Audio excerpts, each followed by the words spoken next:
Shalom, shalom, Israel. Before I start this lesson, I'm going to give all honor, glory, and praise to Yahweh, Bahashem, Yahushua, Bahashem, Rakakwadash. Once again, call Allah, Yahweh, Bahashem, Yahushua, Bahashem, Rakakwadash. My name is Tazaman Kamath, coming from the camp Prophets in Babylon here in Tampa, Florida. I want to give double honors to the elders and apostles of Great Millstone that teaches truth and well. Peace and salutation to the hopeful elect that scatter abroad. And today I just want to go into a quick lesson. Basically just laying backing off this Jake. If you don't know David Goggins, which is a top Navy SEAL, but his message that he said sparked this lesson what I am going to go into today. Okay, because he says a lot of key things that inspire us that are in this truth. So I'm just read a little bit of this caption. It says, the road to success isn't always a clear and smooth path. We are all being tested in life, and those tests aren't easy for any of us. And that's right. Us being in this truth, call Allah Bashim Shai, us being in this truth, reaching that goal of, getting chosen, or being the hopeful elect, I should say, making all the way to the kingdom. It's not an easy route. It's not an easy walk, but for it to not be easy, it shows that it's well worth it. All right, because if it was easy, anybody could do it. And as you can see, not a lot are called into this truth. All right, scriptures say how the harvest is plenteous, but the laborers are few. Because the Lord is not dealing with every single person. The Lord called for, a remnant, a few, okay? But we'll continue reading. It says, many assume I go into things without thinking, but it is quite contrary. When I finally pulled my head out of my ass, I realized what I truly wanted in life. I had to sit back and think about it. I think about what would it take for me to get there. I had to measure my want. What that means is I had to ask myself, what am I willing to put myself through to achieve it? What am I willing to give up in order to achieve it? Wow. That's spiritual as hell, bro. That's how you know this is Jake. Because, Peter asked our Lord, hey, Lord, what am I going to get if I forsake all these things? Let's see if I can grab it. Forsake.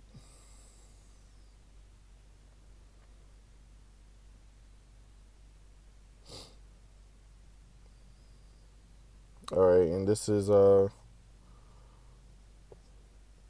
Matthew 19:27, and it reads, then answered Peter and said unto him, behold, we have forsaken all, and followed thee. What shall we have therefore? And Yahushua said unto them, verily I say unto you, that ye which have followed me in the regeneration, when the Son of Man shall sit in the throne of his glory, ye also shall sit upon 12 thrones, judging the 12 tribes of Israel. And everyone that have forsaken houses, or brethren, or sisters, or father, or mother, or wife, or children, or lands, for my name's sake, shall receive 100-fold, and shall inherit everlasting life. But many that are first shall be last, and the last shall be first. So when you go back, it says, what am I willing to put myself through to achieve it, and what am I willing to give up in order to achieve it? And that's the answer right there, man. Okay? Whatever we forsaken, we're going to get 100-fold. All right, because the main thing is putting Yahweh Shai and his ministry and his work first. So we will be able to get everything we lost on this side. There's another scripture that pops in my head.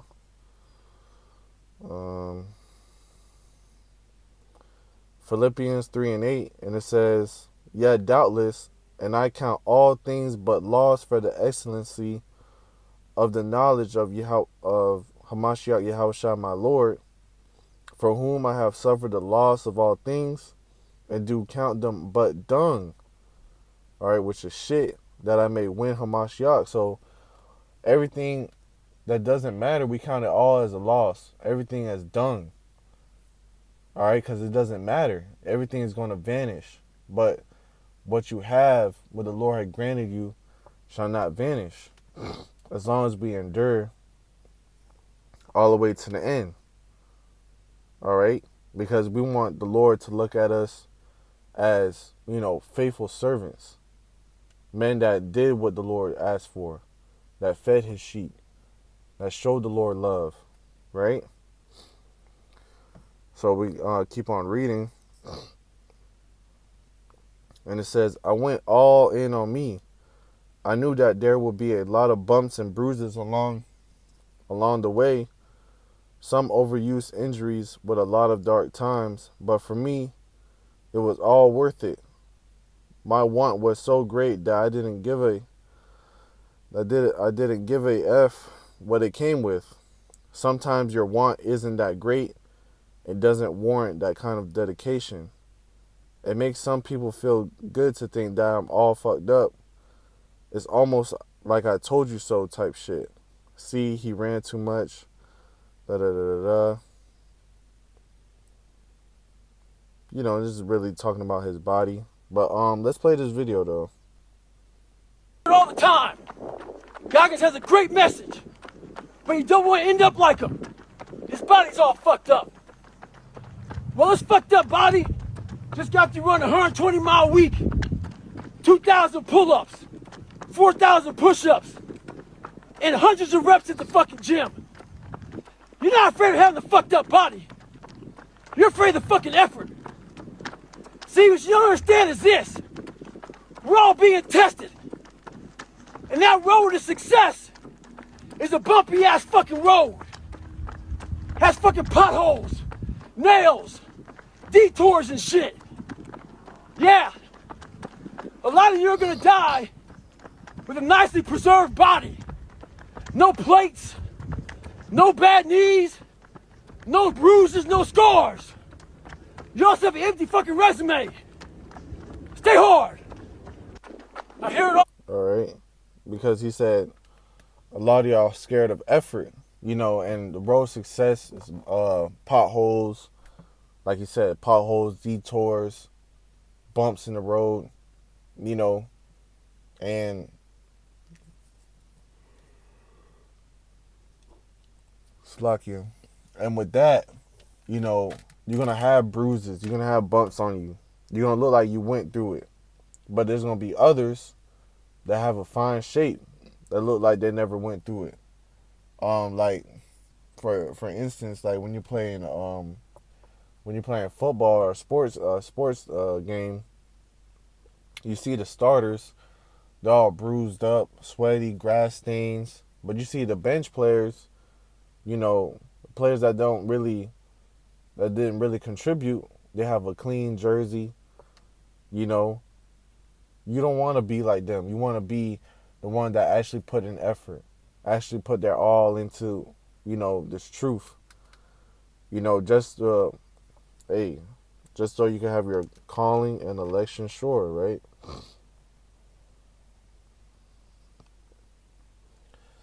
2 Peter 1:10, it says, "Wherefore the rather, brethren, give diligence to make your calling and election sure. For if ye do these things, ye shall never fall." Right? And that's the main thing. We want to make our calling and election sure. So we have to give diligence. We have to give effort. Okay? Let's actually jump to the book of Sirach, chapter 2. Sirach chapter 2, verse 1. My son, if thou come to serve the Lord, prepare thy soul for temptation, right? Set thy heart aright and constantly endure, and make not haste in a time of trouble. Okay? Cleave unto him, and depart not away, that thou mayest be increased at thy last end. Whatsoever is brought upon thee, take cheerfully, and be patient when thou art changed to a low estate. And it reads, for gold is tried in the fire, and acceptable men in the furnace of adversity. And that's what we're going through. That trial of fire, as gold is tried, man. Okay, because when you're tried, you're going to be going through all types of hell, bumps and bruises, falling down and getting back up. But it's about how you take it, how you advance from it. Okay? In the furnace of adversity, are you going to make it out? Are you going to shine? You're going to learn from it, right? So let's actually get this.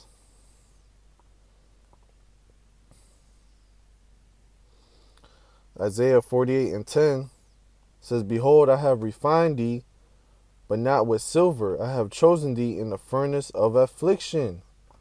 Right? The Lord has refined us, okay, to clean us up, to clean our impurities, to be changed to his image. Okay? But not with silver. I have chosen thee in the furnace of affliction. Because like I said, the road to success isn't going to be easy. The road to success is hard, but it's well worth it. You got to go through affliction. You got to go through hell. You got to go through adversity. Let's see if I could grab it. 2nd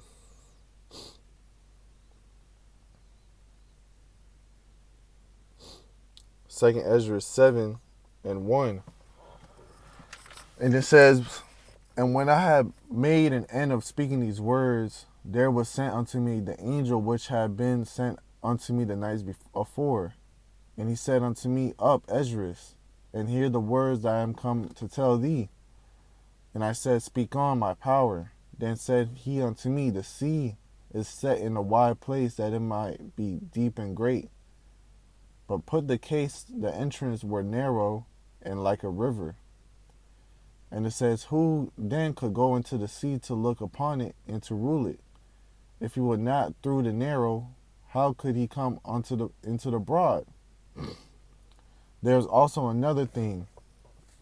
A city is builded and set upon a broad field, and is full of good things. All right, it's talking about the kingdom.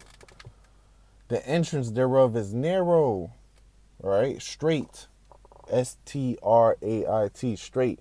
A path of difficulty. Right? A city is builded and set upon a broad field, and is full of good things. The entrance thereof is narrow, and is set in a dangerous place to fall. Like as if there were a fire on the right hand, on the left a deep water, and only one path between them both, even between the fire and the water, so small that there could but one man go there at once. Okay? So it shows you that the path to the kingdom is very straight. It's very difficult, but you have to stay focused on that path. All right, you're gonna have bumps and bruises. You're gonna be, you are gonna fall down, right? Proverbs 24:16. For a just man falleth 7 times and riseth up again, but the wicked shall fall into mischief. Okay, a just man is gonna fall down a complete number of times, but it's about staying focused on that path. You know, the effort. The Lord is looking for the effort that you're putting into. The effort to keep going, to strive, right? Let's play this time. God, I hear it all the time. Goggins has a great message, but you don't want to end up like him. His body's all fucked up. Well, his fucked up body just got to run a 120-mile week, 2,000 pull-ups, 4,000 push-ups, and hundreds of reps at the fucking gym. You're not afraid of having a fucked up body. You're afraid of the fucking effort. See, what you don't understand is this. We're all being tested. And that road to success is a bumpy ass fucking road. Has fucking potholes, nails, detours and shit. Yeah. A lot of you are gonna die with a nicely preserved body. No plates, no bad knees, no bruises, no scars. You also have an empty fucking resume. Stay hard. Right. You know, you don't want an empty resume. You know, you compare that to the work, man. Scriptures say faith without works, right?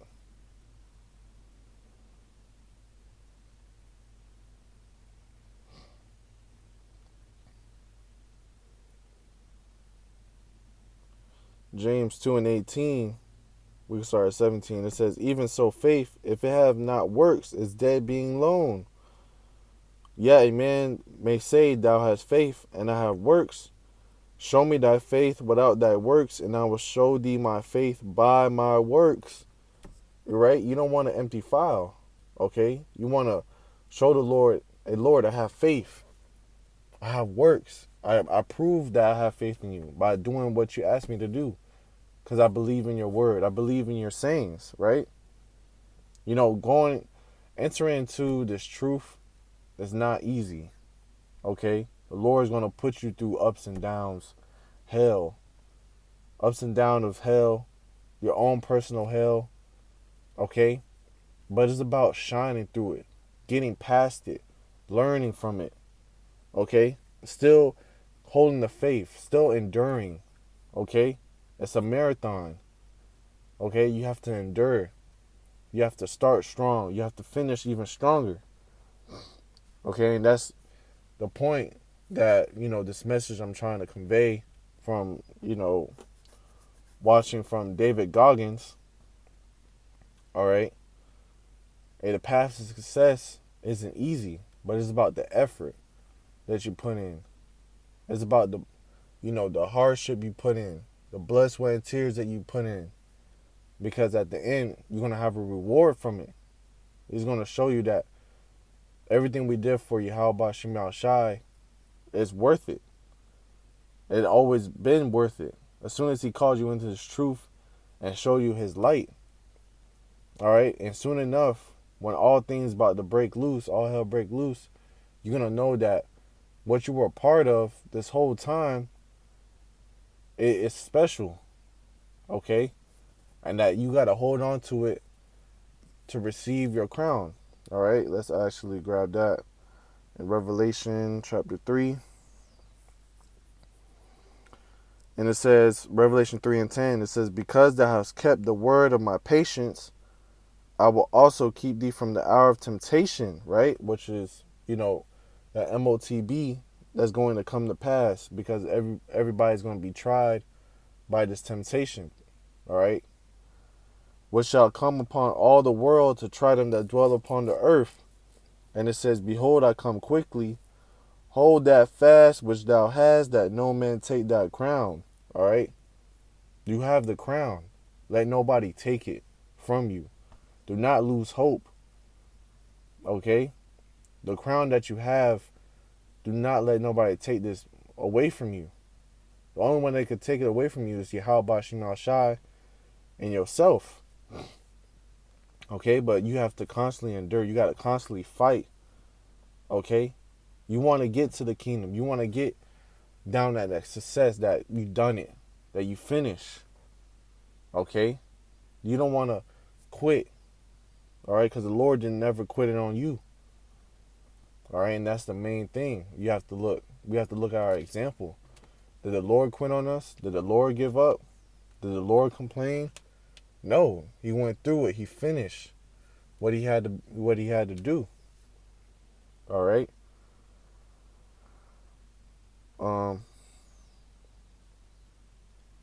Let's see if I grab this. 1 Corinthians chapter 10, verse 13. And it says, there have no temptation taking you, but such as is common to man.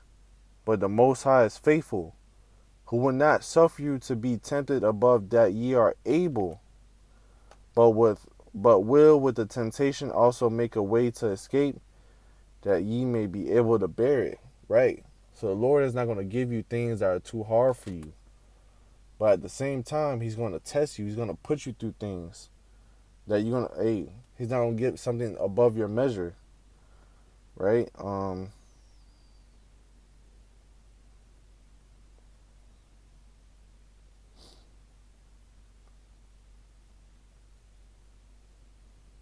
This is 1 Corinthians chapter 11, verse 32. It says, but when we are judged, we are chastened of the Lord. Right? When we get chastened from Yahweh Shem Yahshai, that's also a way of the Lord showing that he loves us. All right, we're going through these bumps and bruises, potholes and things of that nature, because the Lord loves us, but also so that we don't be condemned with the world, right? As it says that we should not be condemned with the world, because the Lord is going to judge the world for their sins and things of that nature. But Lord willing, we be covered with the Lord's blood, a covering, a hedge, a protection. Okay? We don't want to be judged with the rest of this world. We want to be protected. We want to be in the Lord's good side. Okay? See, that's why we're going through all the things that we're going through now. All the hell that we're going through now. But at the same time, while we're going through it, we have to have a cheerful countenance, grateful, because we know the Lord's dealing with us on one-on-one, right? So with that, man, Lord willing, this lesson been edifying. All right. The All the road to time. success isn't always going to be clear and smooth path, but but it says we are all being tested in life, and those tests aren't easy for any of us. So with that, Lord willing, this lesson been edifying. When to give our honor, glory, and praise to Yahweh, Ba'ashem Yahshua, Ba'ashem Kakudash. Till next time, I say Shalom.